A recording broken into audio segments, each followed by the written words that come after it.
What's up, guys? If you've been following along on the journey of the channel, this is a very special moment because today we have an unboxing, overview, and preview of an unreleased shoe for the first time ever in the office here, the Nike Alphafly Next% 3. If you've been following this channel, you know we've been grinding for months, doing previews with all the leaked pictures, doing market analysis, and today we finally have one of the hotly anticipated shoes of 2024, the Nike Alphafly Next% 3. So thank you all, this one is for you. So the Nike Alphafly Next% 3 is the brand's latest and greatest for marathon racing. Now Nike has two marathon racing shoes in their rotation. They have the Alphafly, which is their top tier racer, which is priced accordingly, $285 in this iteration. And then they have the Vaporfly, which is the more traditional super shoe, uses a full length bed of this Nike ZoomX foam. Now, what makes the Alphafly special through the 1, 2, and 3 is the use of Nike's Zoom Air unit. So you can see up in the forefoot here, we got two of these AirPods, which activate when you're forefoot striking, running with strength, and putting pressure down through the front of this platform. So versions 1 and 2 were really best designed for forefoot strikers, for fast runners who could optimize what was offered in the front of this platform. Version 3 sees Nike taking a slightly different approach, which we'll get to in a second, but the headline is that they've tried to make this a lot better for all runners out there, not just the lead pack front fast runners.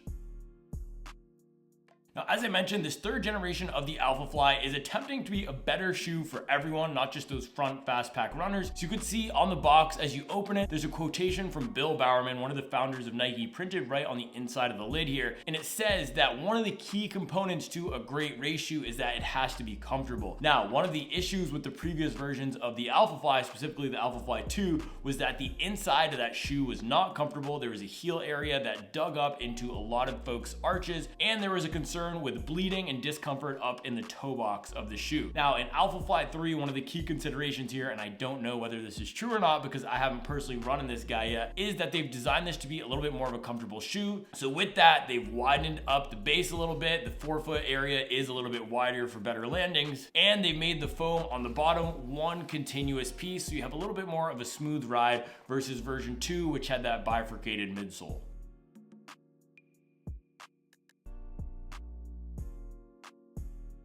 Now diving into the midsole itself, we're still using 100% of the Nike ZoomX. You can see here we got a really thick stack of it, 40 millimeters in the heel, 32 millimeters in the forefoot for an 8 millimeter drop. And of course we have these Zoom Air units up in the forefoot, and you can see the carbon fiber plate through the middle here, which is one of my favorite features.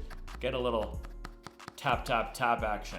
So another key change in the Alphafly 3 is that they've moved the location of those Zoom Air units. They were a little bit further up toward the toe in the Alphafly 1 and 2, and here they've moved them back toward the midfoot, again, to make this a little bit of a friendlier shoe, not just for mid-pack runners, but also for elites who, yes, their form tends to degrade just a little bit throughout the race, not as much as ours. Now, one thing that's interesting about the setup of the shoe in this generation, because they have that really wide window through the bottom here, you can see the angle of the carbon fiber plate and where it curves, and that happens right up near the midfoot of the shoe. You can see where my finger is pointing here. We're getting a nice little curve, and I can feel this ridge going down there. So the geometry of this plate still is aggressive. It still is gonna put you up on your toes, but they've moved those pods back a little bit, so when you're landing toward the middle of the shoe, you get the most benefit from those Zoom Air units.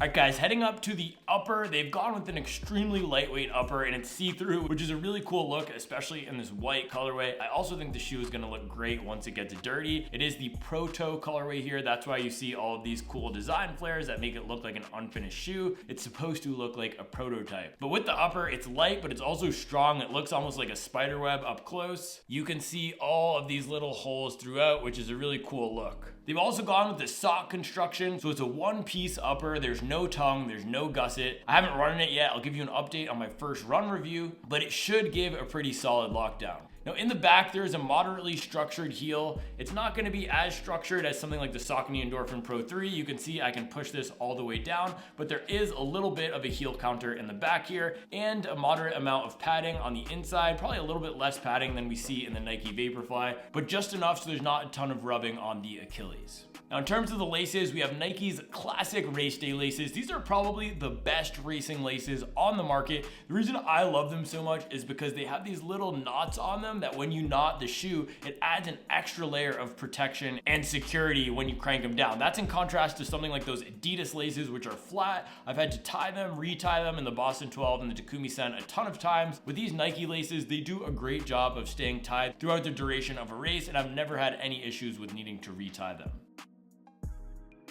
All right guys, heading down to the outsole. This is also where we've seen Nike make some key changes here. So they've gone again with that full length smoothed out midsole. They haven't gone with a full length rubber construction, but they have added a little bit more rubber to the heel of the shoe, and they've extended it further up the back than in previous generations, and it has a little bit better rubber coverage than we're seeing on the Vaporfly as well. So this is certainly not designed to be a super durable shoe, but this should have a little bit more durability than in generations past. With the rubber coverage we're seeing on the front and the back, and especially on this lateral side here, you can see they've gone with a full strip here that is pretty thick, thicker than some daily trainers actually. So I think this will give a lot of coverage for a heel striker like me who tends to wear pretty heavily on this back area. Now, I'm not sure how many miles I'm gonna put on this thing right out of the box. If I like it, I'll probably race in it in April for my marathon, so I probably wanna only get about 50 miles on it in the next few months, but that's how I tend to treat most race day shoes, so we'll see how the wear is going at that 50-mile mark. I can show you what happened to my Vaporfly with only about 30 miles on it. You can see in the back here, I've started to chew through this foam. You could also see that this rubber coverage is not as good as what we see on the new Alphafly.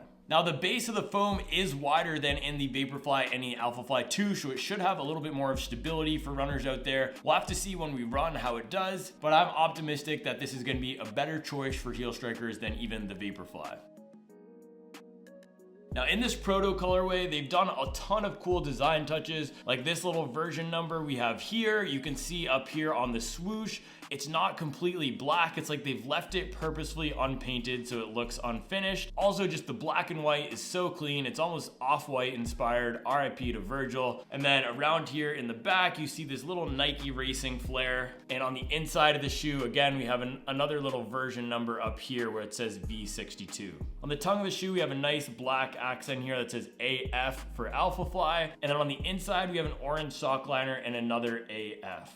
Now on the box itself, this is a really cool feature they did. You can see this has all different finishing times for races, 1:59:59, there's even a 4:29:29. So it's meant to tell you that this is a shoe no matter what you're going for, no matter what your PR is. Nike is trying to tell you this Alphafly is a shoe for you. I think it's really cool that they printed numbers that are supposed to be aspirational for a ton of runners who might go for this Alphafly, not just the fastest runners out there. So I'm pretty amped to get some miles in the shoe, compare it to the Vaporfly, compare it to what is the current best shoe out there for recreational runners, the Saucony Endorphin Pro 3, and let you know whether it's worth $285. For now, I hope you enjoyed this little tour of the Alphafly. Let me know what your questions are in terms of the ride, the run, the upper, and the fit once I get some more miles in it. As always, thanks for watching, thanks for liking and subscribing, and I'll be back tomorrow with another video.